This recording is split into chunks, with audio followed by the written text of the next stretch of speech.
कई बेटियां हो गई तब बेटा हुआ।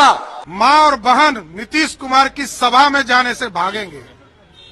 नीतीश बाबू क्या हो गया है? मानसिक संतुलन वो खो बैठे हैं, इसलिए वो ऐसा करते हैं। वो किसी एक ऐसी बीमारी से ग्रस्त हैं जिसका इलाज उनको कराना चाहिए। अब पैदा तो बहुत कर दिया, इतना ज्यादा पैदा करना चाहिए किसी को?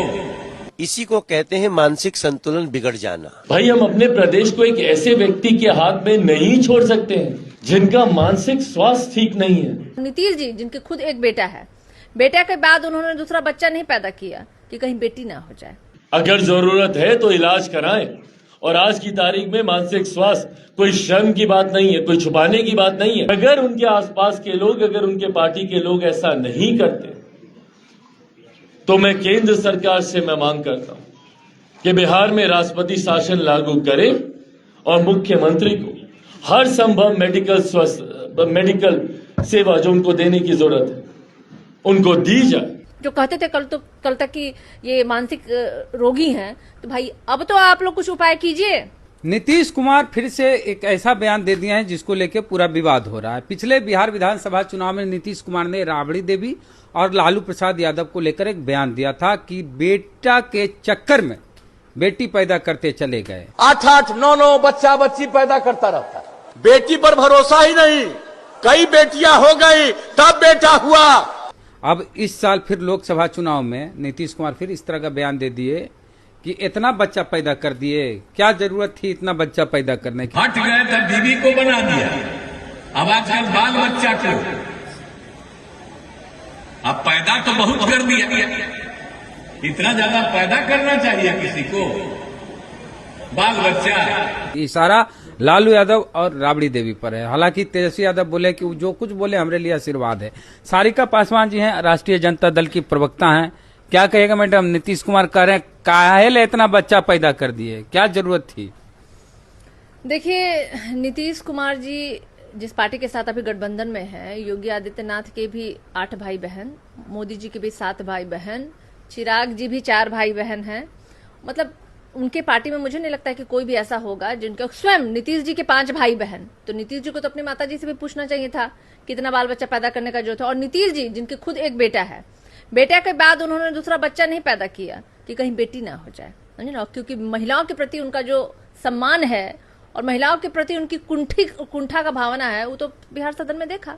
और नीतीश कुमार जी के लिए ना कहा करते थे, ये इनके सांसद हैं भारतीय जनता पार्टी के मनोज तिवारी, कि रात में सोने से पहले अश्लील पिक्चर, गंदा पिक्चर देख के सोते हैं।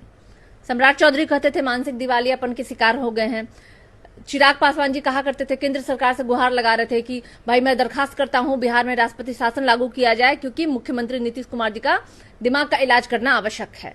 उनको अविलंब केंद्र सरकार अपने खर्चे पे उनका इलाज करवाए। और भागीरथी देवी ने तो भाई खुले मंचों पे उन्होंने कहा कि जब तक ये चांदी के चिलम में गांजा नहीं फूक लेते हैं तब तक ये भाषण नहीं देते। और इसकी शिकायत उन्होंने वहां उस समय जो स्पीकर थे विजय कुमार चौधरी, उनसे भी उन्होंने किया था।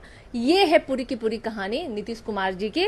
और सदन में क्या बोला उन्होंने आपने देखा था।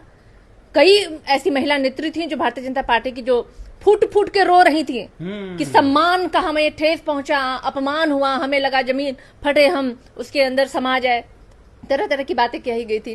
तो मुख्यमंत्री जी तो खुद बहुत सारे आरोप के घेरे में है और मुख्यमंत्री जी पूरे बिहार की महिलाओं का ये अपमान है जिस तरीके से उन्होंने बात ये कहा है। अच्छा, एक चीज बताते, बिहार में जिस तरह से निजी हमला, कुछ दिन पहले जम्मू में तेजस्वी यादव सामने भाषण दे रहे थे, नीचे मंच के नीचे से कुछ लोग जो राजद के समर्थक थे वो चिराग पासवान को लेकर, उनकी माता जी को लेकर आपत्तिजनक बात किए। तो चिराग पासवान बोले कि राबड़ी देवी जी भी मेरी माता के समान है, मेरी माँ जैसी हैं, उनको भी कोई कुछ बोलता तो मैं मुंह तोड़ जवाब देता। तो मुंह तोड़ जवाब जाके नीतीश कुमार जी को मुंह तोड़ जवाब दीजिए चिराग जी, क्योंकि अगर आप राबड़ी देवी को कह रहे हैं कि आपकी माता के समान है तो आपके माता के लिए ऐसे भाषा का इस्तेमाल नीतीश जी कर रहे हैं तो जाके मुंह तोड़ जवाब दीजिए ना। लेकिन चिराग जी के कथनी और करनी में बहुत फर्क है। चिराग जी को तो खैर जीजा को जिताना था, इसलिए इम्प्लांटेड उन्होंने अपने कार्यकर्ता को भेजा था बीच में, वरना वो जो चीजें हुई थी हमने देखा। स्वर्गीय रामविलास पासवान की मृत्यु के पश्चात एक्शन कैमरा वाला भी हमने देखा था किस तरीके से बनावटी बातें वो करते हैं चिराग जी। और चिराग जी अपने स्वर्गीय रामविलास पासवान जी के दाह संस्कार के दिन उनकी सगी बेटी को उस कर्म से दूर रखा था। वो भी आपको पता है ना, किस तरीके से साधु पासवान और उनकी पत्नी, जो स्वर्गीय रामविलास पासवान की पहली पत्नी की बेटी हैं, उनको उन्होंने वहां पे जहां दाह संस्कार होता वहां घुसने तक नहीं दिया था। तो क्या महिलाओं के प्रति सम्मान है भाई? चिराग जी का ना सम्मान है ना नीतीश जी का सम्मान है। चोर चोर मौसेरे भाई हैं ये लोग भाई। अच्छा, नीतीश कुमार इस तरह का बयान लगातार मंचों से देते हैं और भाजपा के और नेता कह ही चुके हैं, अब आप लोग भी कह रहे हैं कि इलाज की जरूरत है नीतीश कुमार को। तो इस तरह का भाषण अगर कोई मंच से दे मुख्यमंत्री, तो बिहार के युवाओं में किस तरह का मैसेज जाएगा, टीनेजर्स में किस तरह का मैसेज जाएगा, महिलाओं के प्रति किस तरह का भाव आएगा और किस तरह की फब्तियां कसेंगे? देखिए, सबसे पहले तो हम लोगों में से हमारे महागठबंधन के किसी भी एक व्यक्ति ने नहीं कहा कि नीतीश कुमार जी को इलाज की आवश्यकता है। उन लोगों ने ही कहा। आप ही लोग बोल रहे हैं? नहीं, हम लोगों ने नहीं कहा। हम लोगों ने, भारतीय जनता पार्टी के जितने नेताओं ने अपनी टिप्पणी दी उनको कोट हम कर रहे हैं कि आज आप जिनके साथ गठबंधन में हैं वही आपको पागल और मानसिक दिवालेपन से घोषित कर रहे हैं, आपको कह रहे हैं आपको इलाज की आवश्यकता है।